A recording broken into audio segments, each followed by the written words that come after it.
Hello friends, स्वागत है आप सभी का मेरे यूट्यूब चैनल लर्निंग स्टेशन पे। चैनल पे नए हो तो चैनल को सब्सक्राइब जरूर करें और बेल आइकन को प्रेस करें।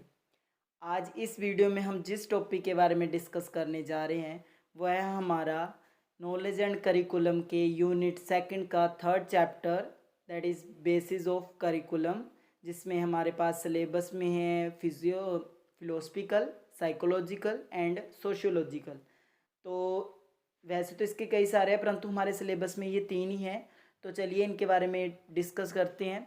तो सबसे पहले बेसिस ऑफ करिकुलम कि ये होता क्या है। ये फाउंडेशन ऑफ करिकुलम भी इसी को बोलते हैं, बेसिस ऑफ करिकुलम भी इसी को बोलते हैं। मतलब कि नींव जिस पे क्या है हमारा करिकुलम टिका है या हमारा करिकुलम जिस पे बनाया गया है, जो उसकी बेसमेंट है। तो ये क्या है, the basis of curriculum refers to the fundamental principles and theories that guide the development of educational program. ये क्या है कि जो फंडामेंटल प्रिंसिपल्स हैं, थ्योरीज हैं या कोई भी रूल्स हैं जो गाइड करते हैं डेवलपमेंट के लिए किसी भी एजुकेशनल प्रोग्राम के लिए। मतलब कि जब हम करिकुलम को डिज़ाइन करते हैं तो जो प्रिंसिपल्स और थ्योरीज को दिमाग में रख के करिकुलम फॉर्मुलेट किया जाता है उसको बोला गया है बेसिस ऑफ करिकुलम। तो curriculum developers use the basis of curriculum to inform the design and implementation of educational program and to ensure that teaching and learning activities are aligned with the goals and the objectives of the programs। कि इसमें क्या बोल रहा है कि जो basis of curriculum है उसमें जो करिकुलम डेवलपर्स हैं वो क्या है, जब डिज़ाइन करते हैं या इम्प्लीमेंट करते हैं करिकुलम को किसी भी एजुकेशनल प्रोग्राम में, तो वो इस बात को इंश्योर करते हैं कि जो वो उसके एम और ऑब्जेक्टिव्स हैं वो क्या है उस प्रोग्राम के साथ अलाइंड हो, उसके साथ साथ चलें।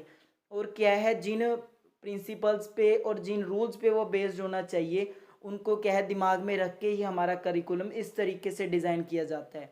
अगर देखा जाए तो बेसिस ऑफ करिकुलम हमारे पास काफ़ी हैं, जिसमें हमारे पास है philosophical, psychological, sociological, technological, economic और इन्वायरमेंटल बेसिस। तो ये 6-7 हैं। इसके अलावा भी काफ़ी हैं परंतु हमें जो सिलेबस में है हमें सिर्फ 3 हैं, फिलोसफिकल और फिर उसके बाद साइकोलॉजिकल और लास्ट वन इज़ सोशियोलॉजिकल। तो शुरू करते हैं फिलोसफिकल बेसिस। तो जो फिलोसफिकल है ये शब्द आया, शब्द फिलोसफी से, वर्ड फिलोसफी जो आया है हमारे पास ग्रीक वर्ड फिलोसफिया से, जो दो शब्दों से मिलकर बना है, फिलोस और सोफिया। तो फिलोस का मतलब क्या है, लव, और सोफिया क्या है, विजडम, जिसका मतलब क्या है कि लव ऑफ विजडम। तो इसमें क्या है इसकी फिलोसफी के बारे में अगर आपको कुछ पता है तो आप उस वो भी ऐड ऑन कर सकते हो। नहीं पता है तो आप सिंपल ये देख कर कि ये दो शब्दों के मिलकर बना है, उसमें से हमारे पास ये फिलोसफिकल आया है। तो इसमें क्या है, अगर इसको एजुकेशन के साथ रिलेट करके देखें तो philosophy provide the aim and its education which makes it practical. कि जो हमारा दार्शनिक है, जो हमारी फिलोसफी है, वो क्या है, हमें एम, हमें लक्ष्य निर्धारित करके देता है, और जो हमारी एजुकेशन है, हमारी शिक्षा है, वो उस लक्ष्य को पाने में क्या है, प्रैक्टिकली उस चीज़ को अचीव करने में हमें हेल्पफुल करती है। उसके बाद है philosophy shows the way and the education moves in that direction. जो दार्शनिक है वो हमें रास्ता दिखाता है और जो शिक्षा है वो क्या है, उस डायरेक्शन को, उस रास्ते को फॉलो करती है। उसके बाद है अगर एजुकेशन मॉडिफिकेशन ऑफ बिहेवियर है, तो जो डायरेक्शन है जिसमें वो मॉडिफिकेशन की जानी है वो किसके द्वारा डिटरमाइन की जाती है, फिलोसफी के द्वारा।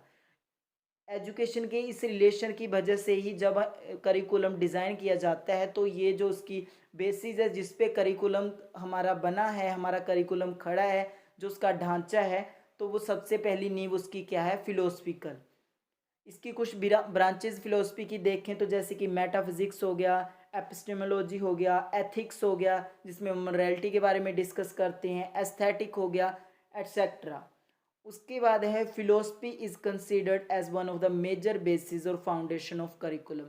जैसे हमने बात की कि जो दार्शनिक है इसको जो करिकुलम का मेन बेसिस माना जाता है, मेन फाउंडेशन माना जाता है।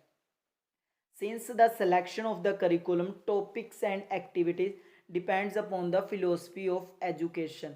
हमने ऊपर एजुकेशन के साथ इसको थोड़ा सा रिलेट करके समझा। तो जो हमने करिकुलम सिलेक्ट करना है, टॉपिक्स एक्टिविटी सिलेक्ट करनी है, वो किस पे डिपेंड करता है कि जो हमारी शिक्षा का दार्शनिक है, जो उसका दर्शन है, तो उसके बेसिस पे ही क्या है हमारा करिकुलम तैयार किया जाता है। उसके बाद है philosophy determine the goals of life and education and tries to achieve that goal. जो हमारा दार्शनिक है ये क्या करता है, हमारी जो ज़िंदगी का लक्ष्य है, हमारे जीवन का जो लक्ष्य है और एजुकेशन का जो लक्ष्य है उनको अचीव करने में हमें क्या है हेल्प करता है। उसके बाद है contents can be changed according to the ideologies and social way of thinking.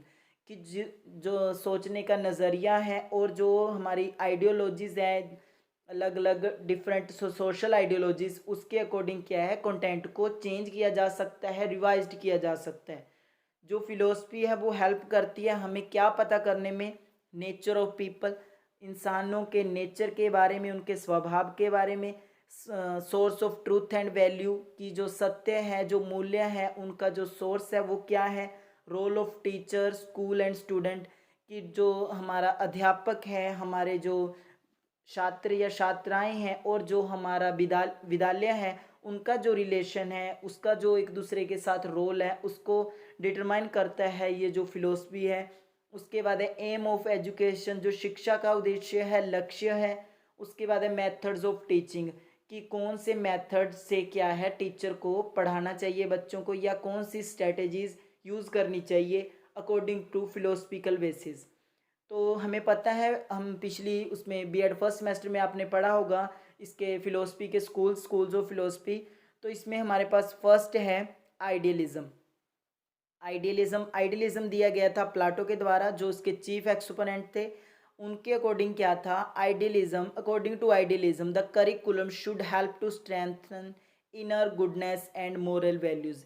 इसमें आइडियलिज्म आइडिया से रिलेटेड है कि जो हमारी इनर गुडनेस है, जो हमारी आंतरिक अच्छाई है, और जो हमारे मोरल वैल्यूज़ है, जो हमारे नैतिक मूल्य हैं, उनको क्या है ये स्ट्रेंथ करता है, उनको मजबूत करता है।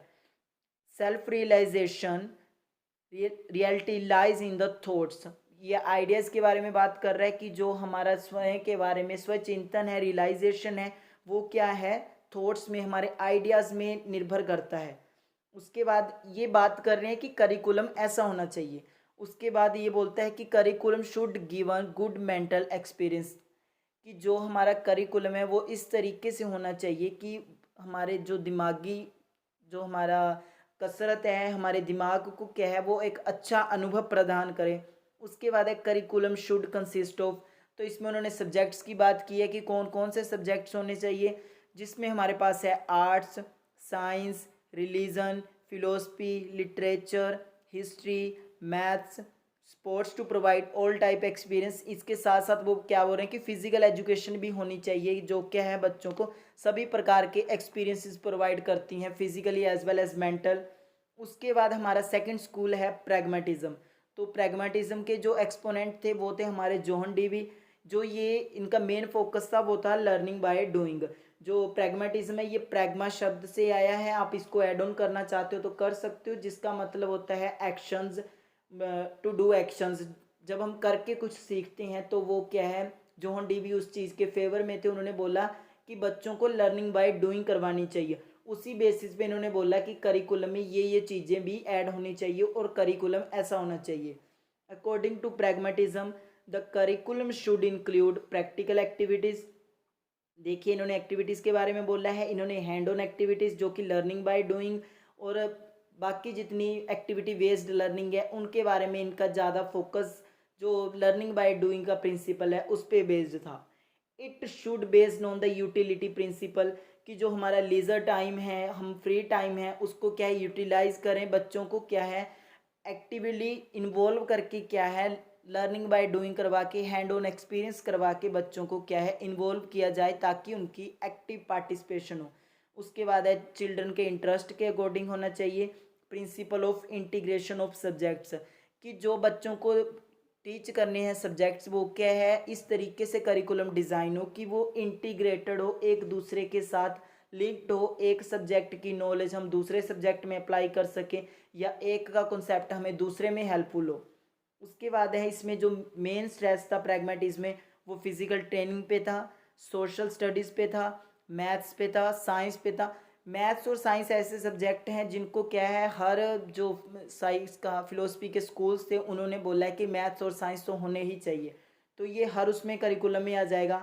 इसके बाद प्रॉब्लम सॉल्विंग एक्टिविटीज़ है, तो इसमें लर्निंग बाय डूइंग की बात हो रही है, तो एक्टिविटीज़ और फिजिकल ट्रेनिंग ये तो ऑब्वियसली होंगे, और मैथ्स और साइंस में भी एक्टिविटीज़ होती हैं। तो ये सारे क्या है, बेसिक जो सब्जेक्ट्स हैं ये होने चाहिए करिकुलम में इनके अकॉर्डिंग।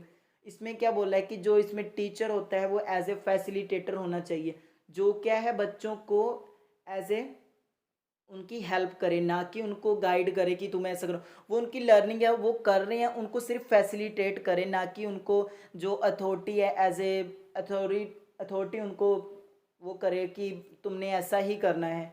उसके बाद हमारा थर्ड स्कूल है रियलिज्म। तो रियलिज्म हमारे दिया गया था एरिस्टोटल ने, जो इसके चीफ एक्सपोनेंट थे। वो क्या बोलते थे, रियलिस्ट बिलीव्स करते थे कि the truth of life and aim of life are in development of unsystematic life.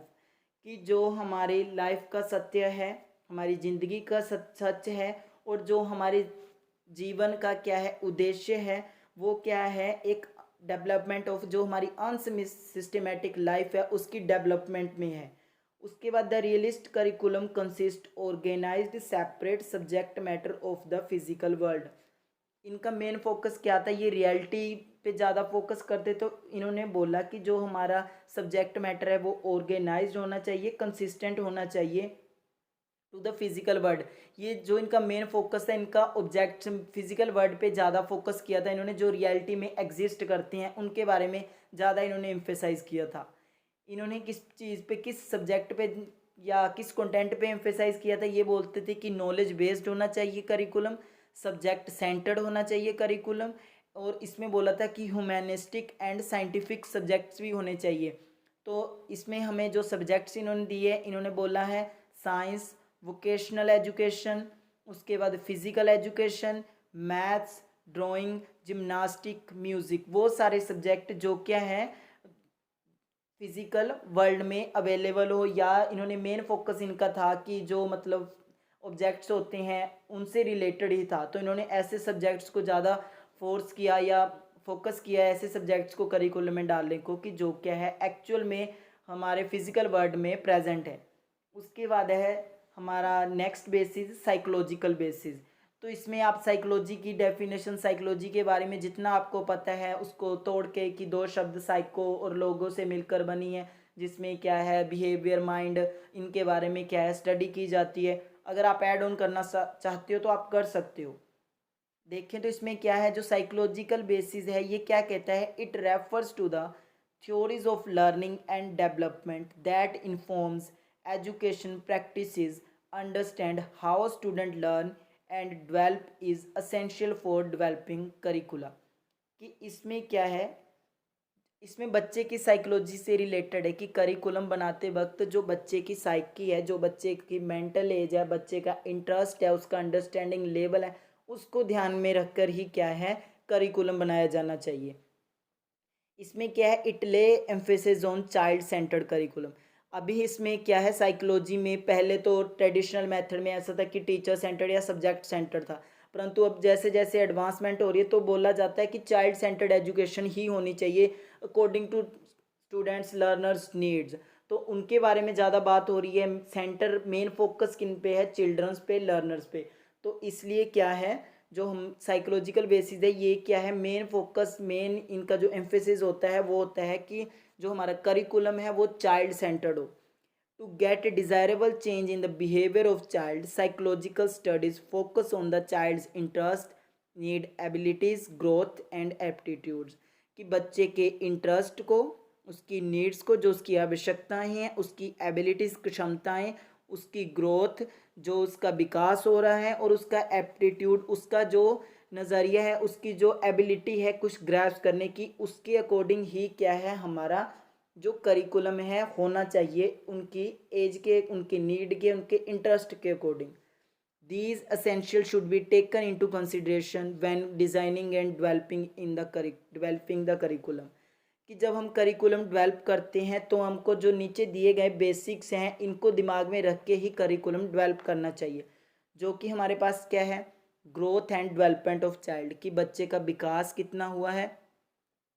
उसके बाद उसका इंटरेस्ट, लर्निंग स्टाइल, किस तरीके से बच्चा इजीली सीख रहा है, या कौन सा तरीका उसे इजी लग रहा है, या कौन सा उसे डिफ़िकल्ट लग रहा है, या कौन सा लर्निंग स्टाइल इफ़ेक्टिव होगा। तो टीचर को क्या है, इन चीज़ों को ध्यान रखना है जब वो करिकुलम डिज़ाइन कर रहे हैं। अभी करिकुलम में सिर्फ सब्जेक्ट मैटर नहीं, एक्टिविटीज़ भी आ जाती हैं, स्पोर्ट्स भी आ जाती है, को करिकुलर एक्टिविटीज़ भी आ जाती हैं। तो ये सारी क्या है कि बच्चे की नीड्स, उनके जो लर्निंग स्टाइल्स, जो उनके मेंटल एज, उनके लेवल के अकॉर्डिंग है, उन्हीं के अकॉर्डिंग करिकुलम में उस चीज़ को क्या है, ऑप्ट किया जाना चाहिए। उसके बाद है कोग्निटिव एबिलिटीज़, जो उनका संज्ञानात्मक जो उनकी क्षमता है उसके अकॉर्डिंग कि वो कितना ग्रैस्प कर सकती हैं या कितनी मेमोराइज कर सकते हैं, ये सारा ध्यान में रख के ही करिकुलम बनाना है। उसके बाद ह्यूमैनिज़्म, इसमें हमारा आ जाएगा ह्यूमैनिटेरियन, उसकी वैल्यूज़, थॉट्स, ये सारा क्या है, बच्चे का एप्टीट्यूड, उसके इमोशंस, ये सारा ध्यान में रख कर क्या है, हमारा करिकुलम तैयार किया जाता है अकॉर्डिंग टू साइकोलॉजिकल बेसिस। तो साइकोलॉजिकल डिटर्मिनेंट्स, हमारे पास 3 डिटर्मिनेंट्स है साइकोलॉजिकल। सबसे पहले है बिहेवियरल साइकोलॉजी, फिर है हमारी कोग्निटिव साइकोलॉजी, देन हमारी ह्यूमैनिस्टिक साइकोलॉजी। तो बिहेवियरल क्या है, इसमें मेन हमारे जो साइकोलॉजिस्ट थे, बिहेवियर साइकोलॉजिस्ट, वो थे हमारे स्किनर और थॉर्नडाइक। ये क्या बोलते थे कि डायरेक्ट इंस्ट्रक्शन देनी चाहिए, इंडिविजुअलाइज्ड लर्निंग, बच्चे अगर कोई नहीं सीख पा रहा है तो उनको इंडिविजुअलाइज्ड लर्निंग भी करवानी चाहिए। मास्टरी लर्निंग, जिस कॉन्सेप्ट के बारे में उनको पढ़ाया जा रहा है उसके बारे में उनको क्या है, इस तरीके से पढ़ाया जाए कि जो उनका बिहेवियर, जो उनका मॉडिफाई हो रहा है, उसमें वो क्या है, मास्टरी कर ले उस सब्जेक्ट में, उस कंटेंट में, या उस स्किल में। उसके बाद है कंप्यूटर असिस्टेड इंस्ट्रक्शन, इसमें क्या है कि बच्चों को टेक्नोलॉजी के माध्यम से पढ़ाना है, टेक्नोलॉजी को क्या है, इंटीग्रेट करना है करिकुलम में। उसके बाद है माइक्रो टीचिंग, कि सूक्ष्म शिक्षण, मतलब कि छोटे छोटे भागों में क्या है, बच्चों को शिक्षा प्रदान करनी है, कि जो नहीं समझ रहे हैं या जिनको नहीं समझ आ रहा है उनके अकॉर्डिंग। उसके बाद नेक्स्ट है कोग्निटिव साइकोलॉजी। तो कोग्निटिव साइकोलॉजी में हमारे जो कोग्निटिव साइकोलॉजिस्ट है वो है पियाजे, ब्रूनर, गैगने और गिलफर्ड। तो ये क्या बोलते हैं कि बच्चों की जो करिकुलम है वो ऐसा होना चाहिए कि उनकी इमेजिनेशन डेवलप हो। उसके बाद है उनमें प्रॉब्लम सॉल्विंग स्किल्स आए, उनमें क्रिएटिविटी आए, उनमें डाइवर्जेंट, क्रिटिकल और रिफ्लेक्टिव थिंकिंग आए। हमारा करिकुलम कुछ इस तरीके से डिज़ाइन करना है। उसके बाद हमारा लास्ट है ह्यूमैनिस्टिक साइकोलॉजी, जिसके हमारे जो साइकोलॉजिस्ट है रोजर्स है और मैस्लो है। ये सबसे पहले क्या बोलते हैं, पॉजिटिव एटीट्यूड फीलिंग, मतलब कि क्या बोल रहे हैं ये, बच्चों में क्या है, सकारात्मक जो उनका नज़रिया है वैसा होना चाहिए, करिकुलम इस तरीके से डिज़ाइन हो, सेल्फ एक्चुअलाइजेशन आए उनमें, फ्रीडम टू लर्न, उनमें सीखने की क्या है, उनको स्वतंत्रता हो। फिर क्या है, वैल्यू क्लैरिफिकेशन, मूल्यों के बारे में उनको पूरी क्लैरिटी हो। सेल्फ डायरेक्शन, बच्चे खुद सेल्फ डायरेक्टेड हो अपने एम की तरफ, ऑब्जेक्टिव की तरफ। ये सारा हमारे करिकुलम इस तरीके से डिज़ाइन होना चाहिए। उसके बाद है बिकमिंग ए गुड पर्सन, कि जो उनके जो मोरल्स हैं, उनके एथिक्स हैं, उनमें जो हमने इनकलकेट करना है थ्रू करिकुलम, वो इस तरीके से हो कि वो क्या है, एक गुड सिटीज़न, गुड पर्सन बने। उसके बाद हमारा लास्ट है सोशियोलॉजिकल करिकुलम। तो सोशियोलॉजिकल करिकुलम, हमारा सोशियोलॉजिकल आया है शब्द सोसाइटी से। तो सोसाइटी क्या है, हमारी फैमिली, हमारा पीयर ग्रुप, हमारे रिलेटिव्स, हमारे नेबर्स, हमारा एडमिनिस्ट्रेशन, जितना भी जो हमारा समाज है वो सारे मिलकर क्या है, सोसाइटी का निर्माण करते हैं जहाँ पर हम रहते हैं। तो उसको क्या है, उसकी नीड्स के अकॉर्डिंग करिकुलम तैयार किया जाता है। तो इसलिए क्या है, सोशियोलॉजिकल बेसिस भी देखा जाता है करिकुलम के लिए। उसके बाद सॉरी, इसका मैंने हेडिंग सोशियोलॉजिकल करिकुलम लिख दिया है, इसका आ जाएगा सोशियोलॉजिकल बेसिस। इसका क्या है, it refers to the social factors that influence educational practices, कि जो शिक्षण की गतिविधियां हैं या प्रक्रियाएं हैं उनको इन्फ्लुएंस करते हैं कुछ सोशल फैक्टर्स। फिर चाहे वो रिलीजन से रिलेटेड हो, फिर चाहे वो कोई सोशल नॉर्म से रिलेटेड हो, या उनके किसी कोई उनके ट्रेडिशन से रिलेटेड हो। Understanding the social context in which the education takes place अभी जो हमारे स्कूल्स हैं ये क्या है, सोसाइटी का पार्ट है। इसके इर्द गिर्द क्या है, हमारा समाज है, हमारे नेबर्स हैं, हमारी जैसे एसएमसी टीम्स हैं, हमारी पंचायत्स हैं या हमारे एडमिनिस्ट्रेशंस है। तो ये सारे क्या है, सोसाइटी है। तो जो हमारी एजुकेशन है वो सोसाइटी के बीच में ही पलती है, पनपती है, इसी में ही बच्चों को शिक्षा दी जाती है। तो क्या है, it is essential for designing curricula that are relevant and responsive to the needs of students and society. कि बच्चों के साथ साथ जो सोसाइटी की नीड्स है उनको भी फुलफ़िल करे। करिकुलम इस तरीके से होना चाहिए कि उनकी नीड्स के रिलेवेंट हो, जो उनको चाहिए, जो उनकी डिमांड्स है उनके अकॉर्डिंग हमारा करिकुलम तैयार किया जाए। फॉर एग्ज़ाम्पल कई स्टेट्स में क्या है, जो हमारी संस्कृत है या हमारे रिलीजियस जो हमारी पुरानी कथाएं हैं या हमारे पुराण्स हैं उनके बारे में क्या है, उनको इनकलकेट किया जा रहा है। तो वो सोसाइटी की नीड्स हैं, उसी नीड्स के अकॉर्डिंग क्या है, हमारा करिकुलम क्या है, रिवाइज किया जा रहा है। उसके बाद है, इट में include economic, cultural, political and historic factors. जो हमारा ये सोशियोलॉजिकल बेसिस है, इसमें क्या है, हम इकोनॉमिक भी देखते हैं कि हमारी जो अर्थव्यवस्था है, हमारी संस्कृति है, हमारी राजनीतिक पार्टियां हैं और हमारा इतिहास, ये सारे फैक्टर क्या है, इन्फ्लुएंस करते हैं करिकुलम को। उसके बाद है, development of curriculum should based on culture, belief, society needs, values, traditions, religions and social interdependence. क्या बोल रहे हैं कि करिकुलम किस पे बेस्ड होना चाहिए, हमारे कल्चर पे, हमारी संस्कृति पे, हमारे बिलीव्स पे, जो हमारा विश्वास है, हमारा समाज है, हमारी ज़रूरतें हैं। सोसाइटी की बात हो रही है, सोसाइटी में हम भी आते हैं, हमारा पीयर ग्रुप भी आता है, हमारी फैमिली आती है, हमारे फ्रेंड्स आते हैं, टीचर्स आते हैं, नेबर आते हैं, रिश्तेदार आते हैं, सगे संबंधी आते हैं, सब मिलकर क्या है, सोसाइटी का निर्माण करते हैं। तो वैल्यूज़, जो हमारे ट्रेडिशंस है, हमारे रीति रिवाज, हमारे त्यौहार हैं, हमारा धर्म है, और सोशल इंटरडिपेंडेंस, जो हमारा समाज एक दूसरे पे क्या है, डिपेंड करता है, दूसरे रिलीजन पे या दूसरे ग्रुप्स पे, दूसरी कम्युनिटीज़ पे, उन सब को ध्यान रख के ही क्या है, हमारा करिकुलम तैयार किया जाता है। Sociological basis curriculum helps to improve our social as well as emotional intelligence. एक तो जो हमारा सोशियोलॉजिकल बेसिस पे करिकुलम तैयार होता है, एक तो सोशल स्किल्स आती हैं, हमें हमारी सोसाइटी के बारे में पता चलता है, हमारे कल्चर के बारे में पता चलता है, रिलीजन के बारे में पता चलता है, और हमारे में क्या है, इमोशनल इंटेलिजेंस भी डेवलप होती है कि हम दूसरों की भावनाओं को समझ सकते हैं, उनको व्यक्त कर सकते हैं, उनको फील कर सकते हैं। तो ये सारे क्या है, सोशियोलॉजिकल बेसिस के हैं। उसके बाद है, role of society influencing curriculum can be demonstrated as follows. कि कैसे जो सोसाइटी है वो कैसे इन्फ्लुएंस करती है करिकुलम को। फॉर एग्जांपल फैमिली, तो सबसे पहले सोशलाइजेशन, जो हमारा प्राइमरी सोशलाइजेशन है वो है हमारी फैमिली। तो परिवार को देख के भी कि कौन से उनका कैसा बैकग्राउंड है, कैसी उनकी लिंगो है, कौन सा उनका कल्चर है, वो किस कम्युनिटी से हैं, वो किस समाज में रहते हैं, उनके बेसिस पे भी क्या है, अभी फैमिली मिलके क्या कर रही है, समाज बना रही है, सोसाइटी बना रही है। एक फैमिली, दो फैमिली, बहुत सारी फैमिली मिलके क्या है, सोसाइटी का निर्माण कर रही है। तो उनका बैकग्राउंड देखा जाता है, उनकी नीड्स के अकॉर्डिंग क्या है, करिकुलम को चेंज किया जाता है, डेवलप किया जाता है। उसके बाद है ट्रेडिशंस, जो हमारे रीति रिवाज है उनके अकॉर्डिंग भी क्या है, हमारा करिकुलम इन्फ्लुएंस होता है। और ये क्या है, उसकी फाउंडेशन है कि इन सब को ध्यान में रख के हमारा करिकुलम तैयार होता है। उसके बाद है लर्नर्स, जिसमें स्टूडेंट्स आगे, चाइल्ड सेंटर्ड की बात हो रही तो बच्चों को तो ओबियसली हर चीज़ में करिकुलम की डिज़ाइनिंग में कंसिडर करते ही हैं। उसके बाद है चेंजिंग नीड्स ऑफ सोसाइटी। अभी क्या है, जैसे जैसे चेंज आ रहे हैं, मॉडर्नाइजेशन हो रही है, तो सोसाइटी की नीड्स भी चेंज हो रही है, उस अकॉर्डिंग जो करिकुलम है वो भी क्या है, रिवाइज हो रहा है, चेंज हो रहा है। उसके बाद है रिलीजियस ऑर्गेनाइजेशन और कल्चर।